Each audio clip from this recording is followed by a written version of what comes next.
အားလုံးပဲမင်္ဂလာပါလို့နှုတ်ဆက်နေတာကတော့ Studio One မြန်မာပဲဖြစ်ပါတယ်ဗျကျွန်တော်ဒီနေ့တင်ဆက်ပေးသွားမယ့်ဇာတ်ကားလေးကတော့ Marvel Zombie အပိုင်းလေးဇာတ်သိမ်းမှဖြစ်ပါတယ်အပိုင်း1နဲ့3ကိုမကြည့်ရသေးဘူးဆိုရင်တော့ကျွန်တော်ရဲ့ channel မှာတွားရောက်ကြည့်ရှုနိုင်ပါတယ်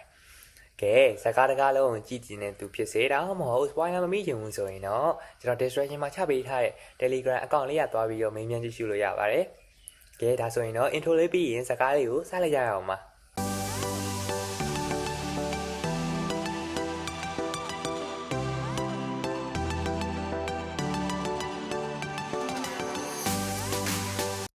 အပိုင်း3မှာ Nova Cross ရဲ့စွန့်ပစ်ခြင်းကိုခံလိုက်ရပြီးရဲ့ကမလာကန်ဦးဆောင်တဲ့အဖွဲ့ဟာ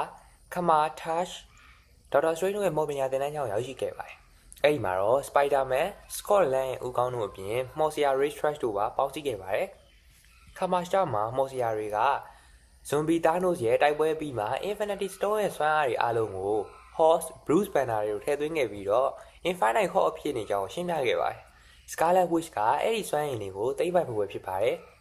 အသက်ရှင်သူတွေအားလုံးဟာခမာချာ့မှာနောက်ဆုံးခံစားအဖြစ် Scarlet Witch နဲ့သူမရဲ့ကြီးမားလာတဲ့ဖုတ်ကောင်တက်ကြီးကိုရင်ဆိုင်မှုပြင်ဆင်ခဲ့ပါတယ်။တိုက်ပွဲစတင်ချိန်မှာတော့ Zombie Thor, Infinite Hulk တို့ကြားမှာတိုက်ပွဲကြီးဖြစ်ပွားခဲ့ပါတယ်။ဒါပေမဲ့ Scarlet Witch ကစိတ်ကိုထိန်းချုပ်ထားတဲ့ Zombie Red Guardian, Zombie Yelena နဲ့ Zombie Melina တို့ကိုအသက်ရှင်ကျန်ရည်သူတွေပေါ်အသုံးပြုပြီးတိုက်ခိုက်စေခဲ့ပါတယ်။တငယ်ချင်းဟောင်းချင်းချင်းပြန်လည်တိုက်ခိုက်ရတာဟာဇက်ကောင်တွေအတွက်အလွန်ပဲစိတ်ပိုင်းဆိုင်ရာကိုထိခိုက်စေခဲ့ပါတယ်။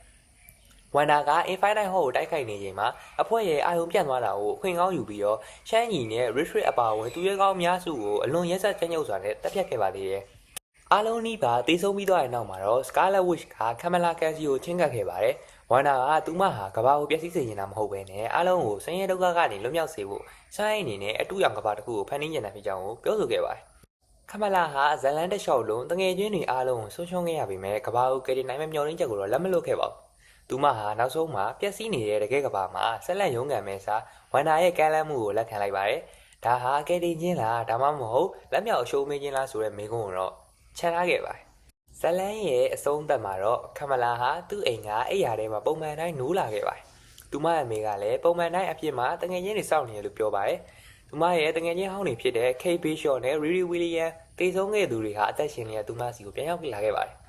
ပထမတော့အရာအလုံးဟာပုံမှန်ဖြစ်နေခဲ့ပေမဲ့ကမလာဟာအတိတ်ကဖုတ်ကောင်ကဘာရဲ့မြင်ကွင်းတွေကိုစတင်မြင်တွေ့လာရပါတယ်။ဥပမာလမ်းပေါ်ကလူတွေနေရာတွေကခဏတာဖုတ်ကောင်တွေပြောင်းလဲသွားတာမျိုးပါ။အဆုံးသတ်မှာ Riri Williams ရဲ့ပုံစံကပြည့်ရင်းသွားပြီးတော့ glitch ဖြစ်သွားပါတယ်။ဒါအစ်စ်မဟုတ်ဘူးလို့ကမလာကိုအော်ဟစ်သတိပေးနေမြင်ကွင်းကိုကမလာကမြင်လိုက်ရပါတယ်။ဒီဆုံးသက်ကနေဇလန်ဆက်ကြောင်ပုံမှန်စိတ်ဝင်စားစရာဖြစ်စေခဲ့ပါတယ်။ဝန်နာဟာ Infinite Hulk ရဲ့စွမ်းအားနဲ့ကမလာရဲ့ပါဝါကိုပေါင်းစပ်ပြီးတော့ကဘာကိုတကယ်တမ်းပြန်လဲမကယ်တင်ခဲ့ပါဘူး။သူမဟာကမလာကိုတူရောင်ပျော်ရွှင်စရာကဘာတွေကိုထည့်သွင်းပြီးတော့စိတ်ပိုင်းဆိုင်ရာထုတ်ချယ်ထားတာပဲဖြစ်ပါတယ်